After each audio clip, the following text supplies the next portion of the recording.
I'll tell you who has been talking and upsetting quite a lot of people. Donald Trump's running mate, J.D. Vance. He's given a speech. Listen to what he had to say.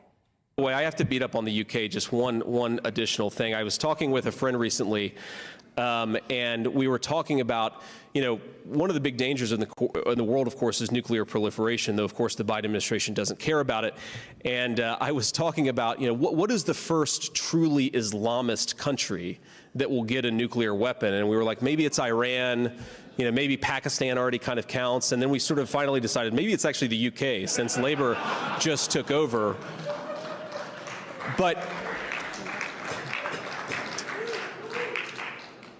to my Tory friends, I have to say, you guys have got to get a handle on this. Ouch. Well, he was clearly joking, but many people have really been pretty outraged by that statement. What did you make to it? I don't think he was joking. I speak to a lot of people in Washington. I'm going there next week to give a talk. They're laughing at us. There are lots of Republicans and Conservatives who are looking at the decisions that we've taken in the UK, particularly decisions around mass immigration, our failure to take on segregation, sectarianism. J.D. Vance has been looking at what's been happening at some of our recent elections.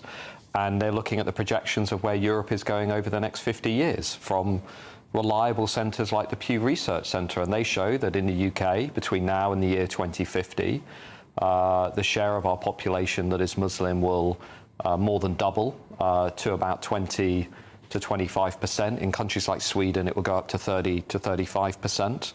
We won't be a majority Islamic country anytime soon, but we already have a serious problem with radical Islamism. We have not only about 40,000 suspected Islamic State sympathizers in the country, according to the security services, but as we saw at the general election, we have radical Islamists pressuring the Labour Party, intimidating Labour MPs, turning up at their homes, electing independent candidates. I've done surveys that have shown just how much of a problem this is. Other companies, Michelle, have found that 40% of British Muslims in this country would like to see a Muslim-only political party. These are serious issues, and J.D. Vance on the one hand is joking, but on the other hand, I know in Washington they look at us and they think we're a joke in terms of some of the decisions that we've taken, and they look at much of Europe, to be frank, and they say, what is going on here? I've got to say, quite a lot of you guys at home actually don't think that he was joking. There's been a lot of kind of hoo-ha made of this in terms of, what does this mean then for this so-called special relationship if Trump and he get elected? Your thoughts on this, Kerry? Well, I do hope you're wrong, Matt, and that he is lampooning Britain somewhat. But I don't think, and I think, your viewers are right, Michelle, because, Islamist extremism is a very serious problem, and it's the predominant terror threat in the UK. But I think we should be very careful not to tar all Muslims, the majority of whom are very moderate, with the same brush.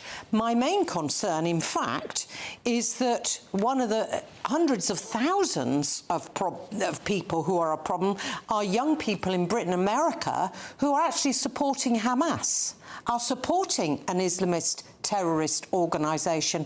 And I think that should really concern us, not just the failure of our political class to challenge Islamism, and because if you say anything, you're an Islamophobe, and we all know that's what's going on. I mean, we saw this in the aftermath, most notoriously, in the aftermath of the murder of Sir David Ames, when he was murdered by an Islamic State and everyone supporter. Started talking about be kind on social media. And instead we had a discussion about social media. Yeah. Well, don't forget, everyone, well, you won't forget, I'm sure, you've still got a teacher hiding in Batley. That was all allowed to take place. It's been allowed to continue. And, I mean, I don't know what people expect to happen if you don't clamp down on these kind of things. Of course, it will mushroom and continue to grow.